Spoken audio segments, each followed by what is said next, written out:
Okay, so next for 70 degrees, it is minus 12.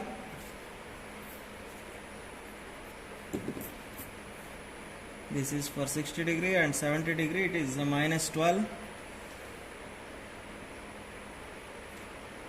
Okay, so then for 80 degree it is 10.6. Okay, so for 90 degree it is 20.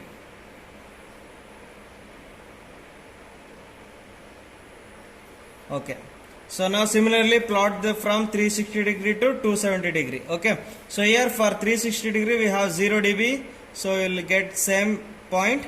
Okay, then for 350 degree, so it is minus 12. So for 350 degree minus 12 will come here.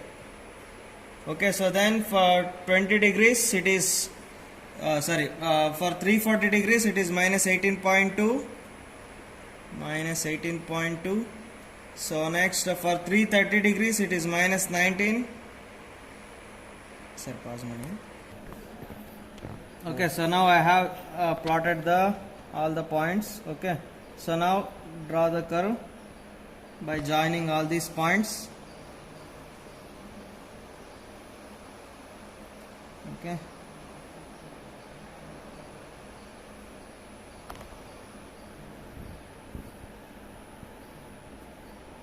so similarly this side.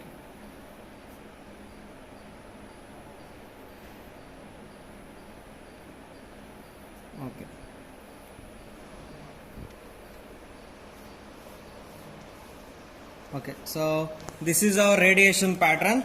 Okay, so this is unidirectional radiation pattern. So unidirectional radiation pattern, which is consisting of, so this is called main lobe. Okay, so this we got one main lobe and two side lobes. So these are called side lobes, and this is main lobe. Okay, so this is the direction of the radiation. Okay, so then we need to find the half power points. So for half power points, so we need to take minus 3 dB point. Okay, so take a minus 3 dB point here. So here this is the minus 3 dB line. Okay, so here it is cutting this radiation pattern. Okay, so now check what is the angle at these points. So draw the straight line. Okay, so here take this as theta 1 and theta 2. Okay, so here theta 1 is, so it is about 10 degrees. Okay, so 10 degrees to 20 degrees it is there. So take it is approximately equal to 15 degrees. So here from 0 to 350, so that means it is less than this 350. We must take from 0 degree to it has approximately equal to 8 degrees. Okay, so now we got theta 1 and theta 2. Okay, so we have plotted the radiation pattern for H plane of antenna array. Okay, and we got the half power points. So theta 1 is equal to 15 degrees and theta 2 is equal to 8 degrees. Okay, so now we have directivity formula. So directivity is given by 32,400 divided by, so theta 1 into theta 2. Okay, so therefore 32,400 divided by 15 degrees into 8 degrees. Therefore directivity is equal to, so therefore we got directivity is equal to 270 degrees. Okay, so now what we need to do, so we need to conduct this experiment for E plane. Okay, so for the same procedure, so for E plane, so just rotate this transmitting antenna and the receiving antenna, so 90 degree. Okay, so rotate this transmitting antenna to the 90 degree, and so this set this to 0 degrees and rotate this to 90 degrees. So now both antennas are in the E plane. So now conduct the experiment for same procedure. Okay, so then plot the radiation pattern for E plane. Okay, and find the directivity for the E plane. Okay, so that's the completion of this experiment. Okay, so similarly take the readings for E plane. Okay, so and we have plotted the radiation pattern for E plane. Okay, so and So here from this graph, so this theta 1 is equal to 11 degrees and theta 2 is equal to 11 degrees. Okay, so therefore directivity is equal to 32,400 by 11 cross 11, which is equal to 267.76. Okay, so like this, we need to plot the radiation pattern for both E plane and H plane. Okay.